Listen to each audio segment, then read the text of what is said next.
في ولد امه ماتت، فبعد فترة ابوه اتجوز وحدة ثانية. فبيوم من الايام سأل ابنه: ابني، شو هو الفرق بين امك الحقيقية وامك التقليدية؟ قال: بابا، امي الحقيقية كذابة وامي الجديدة صادقة. ابوه قال: شو؟ كذابة؟ شلون يعني؟ فقال: بابا، لما كنت ألعب وأعذب أمي كانت تقول: يا ابني، إذا ما توقف عاقل ما بدي أطعميك. بس أنا ما كنت أرد على أمي وكنت أكمل لعبي، بس لأني بعرف إنه رح يصير المساء وأمي رح تجي لعندي وتطعميني. أيوه، طيب أمك التقليدية شو عم تساوي؟ بابا، أمي التقليدية إذا ما رد عليها وأعذبها تقول: ابني، إذا ما توقف لعب ما بدي أطعميك. إيه، وبعدين شو تساوي معك؟ بابا، ما تسوي معي شي، بس كون هي صادقة وصلي 3 أيام مالي آكل شي وجوعان. إيه ابني، هيك أحسن، ساوي ريجيم عادي. قالت المعلمة للتلاميذ: أنا أحبكم جميعا إلا أنت يا علي، ما بحبك. بس كان علي واحد كئيب فقير تعبان جحش حمار كسلان. إيه خلص، صرنا حاجز سبنا. وكانت آنسته ما بتحبه وكانت تستمتع لما تحط له 0 في الامتحانات. بيوم من الايام اجى علي على المدرسة وجاب هدية لآنسته. قالت الآنسة: لك شو هدول؟ قال: آنسة، هدول هدية مني إلك. فالآنسة قالت: يا ابني، لك ليش الهدايا مستعملات جايبهم من الحاوية؟ فقال علي آنسة: لا، هذا الطوق لأمي وهذا العطر لأمي، استعمليهم حتى تكوني مثل أمي الله يرحمها. لما الآنسة عرفت انه الطالب امه ميتة صارت تحبه وتهتم فيه. وبعد 5 سنوات من الاهتمام علي ما كمل دراسته لاني كان كذاب وجاب الهدايا من الزبالة وامه مو ميتة. اصدقاء، تركت لكم اول تعليق مثبت: افضل برنامج تحول صوتك الى صوت بنت. عادي، حملوه بسرعة. في واحد محشش عم بمشي بالشارع ما في عنده ساعة، فراح على بيت واحد ودق الباب. بس صاحب البيت كان نايم وسمع دق الباب، فقام وراح فتح الباب. قال: شو بدك؟ قال: محشش معلم، قديش الساعة؟ صاحب البيت قال: الساعة 1:30 بالليل. المحشش قال: ماشي، وراح. وصاحب البيت سكر الباب ورجع راح نام. فبعد 10 دقائق اجى المحشش ودق الباب. صاحب البيت فاق من نومه وراح فتح الباب. قال: شو بدك؟ المحشش قال: معلم، قديش الساعة؟ صاحب البيت قال: الساعة 1:40 دقيقة. فالمحشش راح ورجع لعنده ودق الباب وسأل على الساعة. فصاحب البيت قال: الساعة 2:30 بالليل. فالمحشش راح. فصاحب البيت جاب ورقة وكتب عليها: أنا ما عندي ساعة في البيت، وراح كمل نومته. راح لعنده المحشش ودق الباب. قال: شفت ورقة مكتوب عليها ما عندك ساعة، حبيت أخبرك الساعة 3. عادي. في 2 أصدقاء من الطفولة، فبيوم من الأيام واحد من بيناتهم تزوج بنت حلوة. صديقه الثاني كان كل يوم يروح لعند صديقه لحتى يسهروا. فبيوم من الأيام فتح علاقة مع زوجة صديقه. علاقتهم اتطورت وصار بيناتهم علاقة حب وصار بيناتهم شنجل بينجو. فبيوم من الأيام هذا الشخص كان بيرق مع صديقه وعم يحكي مع زوجته. فقال صديقه: مع مين عم تحكي؟ صديقه الثاني قال: عم بحكي مع بنت حلوة. فلما الرجال راح على بيته شاف تليفون زوجته بالصدفة وعرف انه في علاقة حب بين زوجته وبين صديقه. هذا الشخص قال: احسن ما اقتل زوجتي واتورط معاها، خليني اطلقها. فراح وطلق زوجته. حكى مع صديقه قال: انت واحد خاين، لا تحكي معي نهائيا. فلما هذا الشخص شاف صديقه ما عمل شيء قال: انت واحد طرطور، ما سويت شيء. هذا الشخص قال: لانك صديقي ما سويت شيء، مع ذلك تعال لعندي. في 2 متزوجين عن حب، فبيوم من الايام الرجال حب يختبر زوجته لحتى يشوف زوجته بتحبه ولا كمان بتحبه. فقال: حبيبتي، جيبي لي كاسة شاي. فزوجته قالت: ماشي حبيبي، تكرم. فلما الرجال اخذ الكاسة قال: بين ما اخلص كاسة الشاي بايدي بتاخذي اغلى شيء عندك بالبيت وبتروحي على بيت ابوكي. فزوجته قالت: ماشي حبيبي، وراحت لعند زوجها لحتى تحمل زوجها. قالت: حبيبي، انت اغلى شيء عندي. فزوجها قال: حبيبتي، انا عم بمزح معك، انت احلى شيء بحياتي. فبيوم الثاني جاره يحب يقلده ويعمل نفس الفكرة. فقال لزوجته: حبيبتي، تاخدي اغلى شيء عندك بالبيت وبتروحي على بيت ابوكي، ما بدي اياك. فزوجته قالت: ماشي. فزوجته راحت اخذت كل ذهبها وكل لبسها وقالت: ابعت لي مهري كمان. وقبل ما تروح قالت لعمها: نسيت اغلى شيء عندي. فزوجها قال لعمها: اكيد عم تقصدني. زوجته قالت: نسيت شاحن التليفون، هي اغلى منك ومن عيلتك كمان. ايه روحي، عادي. اجى الشيطان لعند مواطن سوري: شو رايك تروح طالع السيارة وتشفط فيها بالشوارع؟ قال السوري ليش عندي سيارة أنا؟ طيب شو رأيك تروح على الكازينو؟ قال السوري ليش في معي مصاري أنا؟ قال له طيب شو رأيك تروح على الخمارة وتشرب لك كاس؟ لك قال السوري حقه لا ما معي. ها الشيطان استغرب قال نعم. طيب روح اسرق واشتري سيارة وروح على الكازينو واشرب كاس. قال السوري له طيب مين معه مصاري؟ كل العالم تفلسات وبالبيت تبركات وتجحوشات. قال الشيطان طيب فوت على جوجل. قال في عندي انترنت ليش؟ صار لي شهر عم اطلع على صوري وصور ابوي. قال الشيطان انت حافظين المعوذتين؟ قال السوري نعم. ايه قال اقرأ حتى لو صار شقطة من اللولات لا يؤثر. الله يعين شعب السوري. عادي. شباب انا رايح اجيب شاورما، حدا بده شاورما؟ لا ابو شريك لا انا شبعان على راسي شكرا. ابو حمدان انت بدك شي؟ لا ابو شريك لا الصبح اكلت فول هلا مطيس ماني جوعان. ماشي انا رايح بس بربي اذا جبت الشاورما وحدا مد ايده عليه تخلي العصي على معجنابه. نسم علينا الهوى. لك احلى ابو حمدان. لك اسكت احلى ابو شريك دقيق ربعك سد بوزك وخلاص. ابو شريك بشرفي بعد ما اكلت فول وتيست بعد ما جيت جعت وسخسخت ممكن تعطيني عضه؟ والله ما فيني للاسف ما فيني. ابو حمدان اكرام الضيف تعطيه عضه. ليه يا ابو شريك لا اكرام الضيف دفنه وحتى لو صرتوا شوخته بندقات ومثل ابو نجيب شوخته طموعات لا يؤثر عادي. وزيع يسأل مواطن سوري من هم السوريون؟ هو كائن حي مكروه دوليا مظلوم محليا وتعبان ماديا وهو فارغ علميا وفاشل عاطفيا ومظلوم يوميا ومخدر ليليا ما عنده رصيد نهائيا والراتب مقطوع شهريا. والعجيب بالامر انه ما زال حيا. نعم انه السوري حتى لو صرنا شوخ تفلسات ليؤثر عادي. في رجال ومرته تخانقوا فبعد نص ساعة ومثل العادة الزلمة اتصل بمرته وقال حبيبتي جاي على البيت؟ والله ندمان كتير وما كنت بوعي وهداك اللحظة صار لها مخي تجحوشات. خلص جاي على البيت وعمل لنا طبخة حلوة خلينا ناكل. قالت مرته لا والف لا لكن انا تقول لي صار مثل قرطميز المخلل. قال زوجها والله حبيبتي مثل ما قلت لك كان صاير لها مخي تجحوشات وعميان على عيني. قالت المرة طيب روح جيب كاسة من المطبخ وطع. قال الزلمة بتعرفي انا شوخة تنبولات وما بحسن اقوم من محلي بس مع ذلك بدي اقوم اجيب لك كاسة. قالت مرته اكسر الكاسة. زي ما طلع هيك وكسر الكاسة. قالت المرة شفت كيف الكاسة انكسرت انا قلبي انكسر وما برجع لك. قال زوجها حبيبتي كاسة ما انكسرت كانت كاسة بلاستيكية. قالت زوجته اذا هي جحشنتك تعال خذني بدي ارجع لك. قال الرجل يا سيدي عن جد الجحشنة مرات بتفيد حتى لو وصلنا شوطة جحوشات ليؤثر عادي. في زلمه كتير بخيل دايما بقول لاولاده يا اولاد لازم يكون ابو نجيب قدوتكم الاولى. قال الاولاد يا بابا لا تخاف ابو نجيب نحطه بجيبنا الصغير. وطبعا اللي خلف ما مات. يوم من الايام اجى عندهم ضيف اطلع الاب بابنه وغمزه.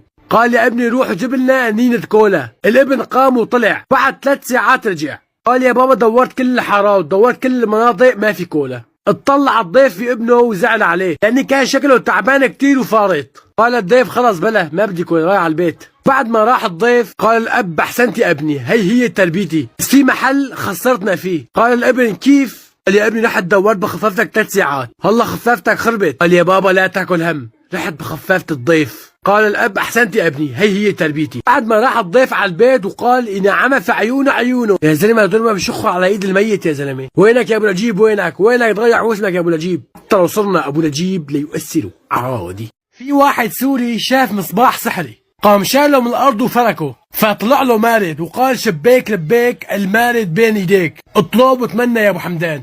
قال السوري بدي اياك تساوي لي طريق من اسطنبول الى جوات سوريا. قال المارد وين بالضبط بسوريا؟ قال السوري الى جوات حلب جنب القلعه. قال المارد يا ابو شيك اقسم بالله طريق صعب شوي انت تعرف حواجز وما حواجز ونفق وما نفق واسلاك شايكه وحراميه ونصابين على الطريق في مهربين وحشاك ولادين حلال يعني عن جد صعب كتير. اعطيني غير سؤال هذا السؤال صعب كتير. قال السوري طيب بدي اياك تاخذ لي موعد تحديث بيانات الكملك في اسطنبول. قال المارد لا انا لهلا انا مارد طول وعرض ما عندي كملك.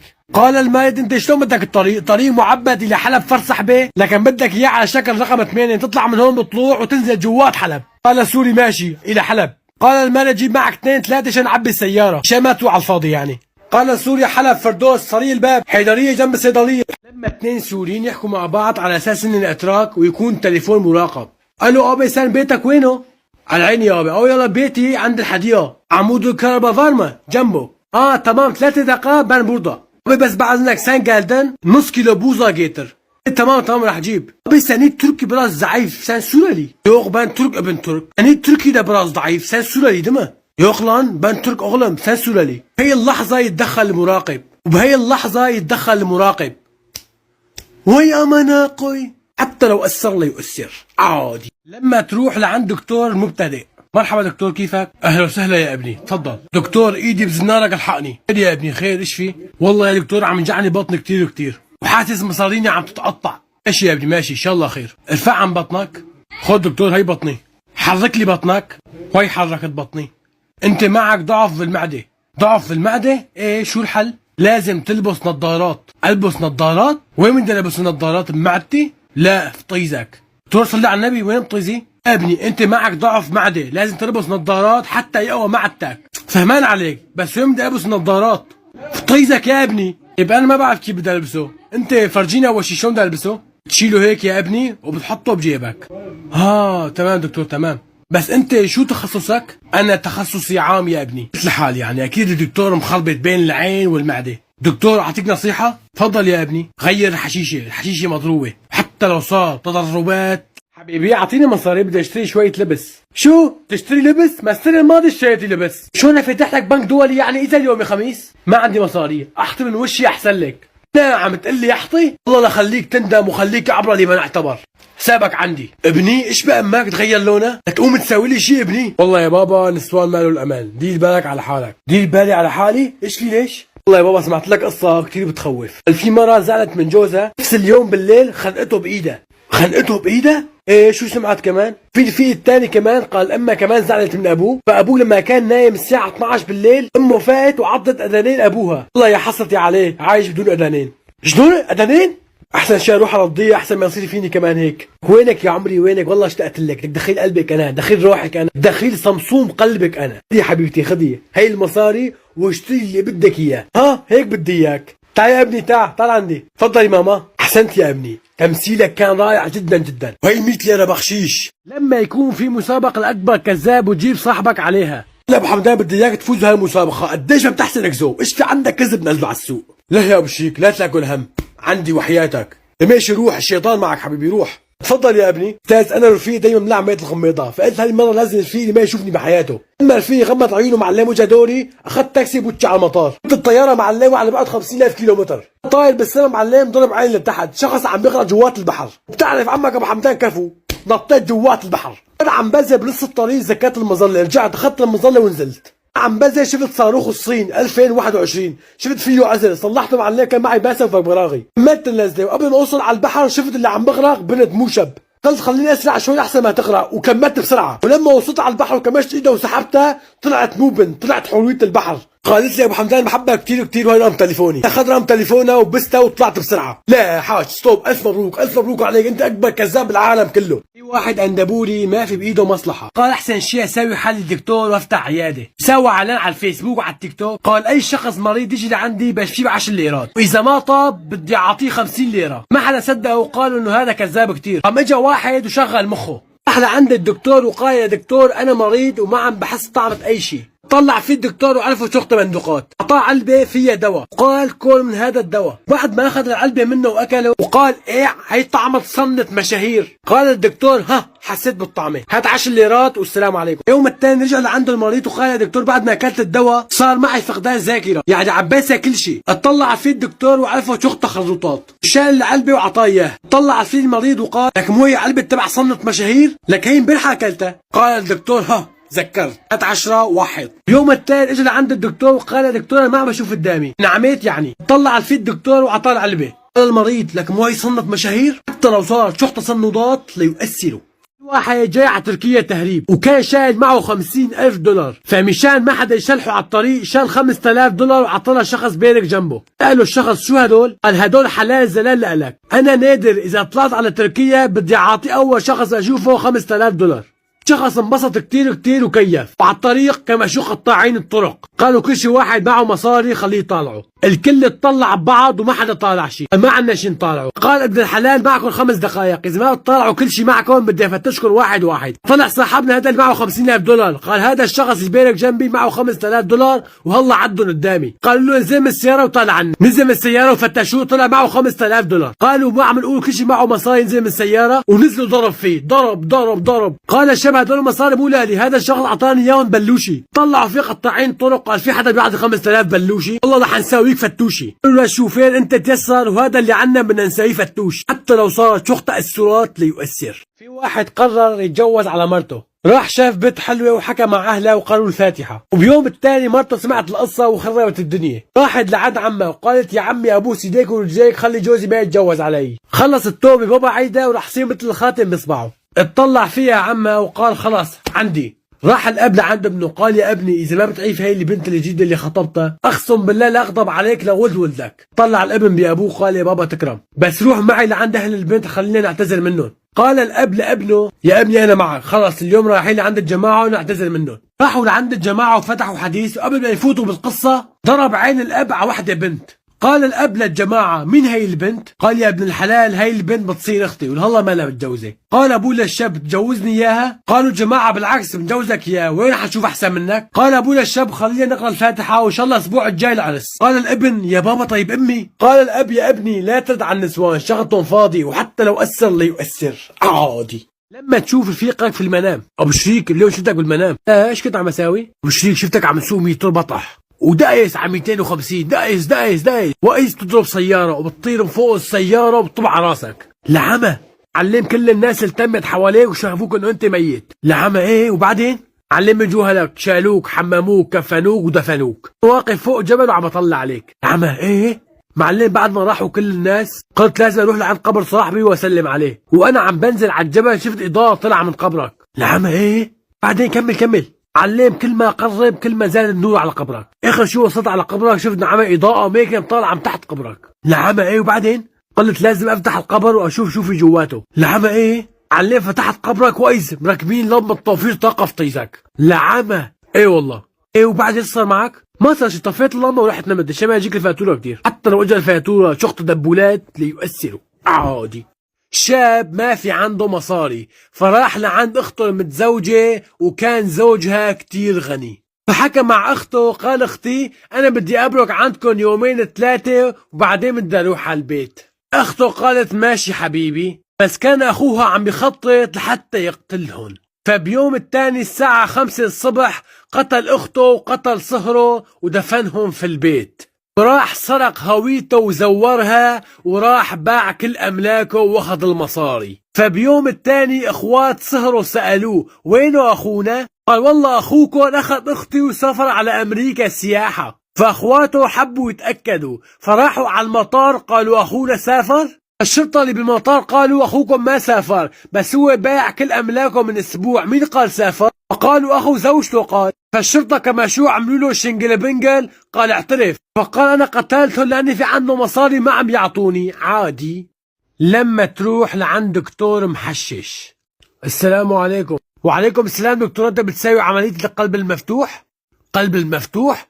لا قالوا لي ولادة. شو دكتور ولادة؟ دكتور لا عملية الولادة خلصناها من شوي، هي عملية القلب المفتوح. عملية قلب مفتوح؟ والله انا نسيان العملية، بس الله مو مشكلة خضري المريض. شو نسيان؟ لك لا تاكل باذن الله عملية ناجحة. خلينا نفوت على اليوتيوب. مرحبا اصدقائي، كيفكم؟ شو اخباركم؟ ان شاء الله تكونوا بخير. اصدقائي رجعت لكم فيديو جديد، طريقة انشاء عملية قلب مفتوح خطوة بخطوة.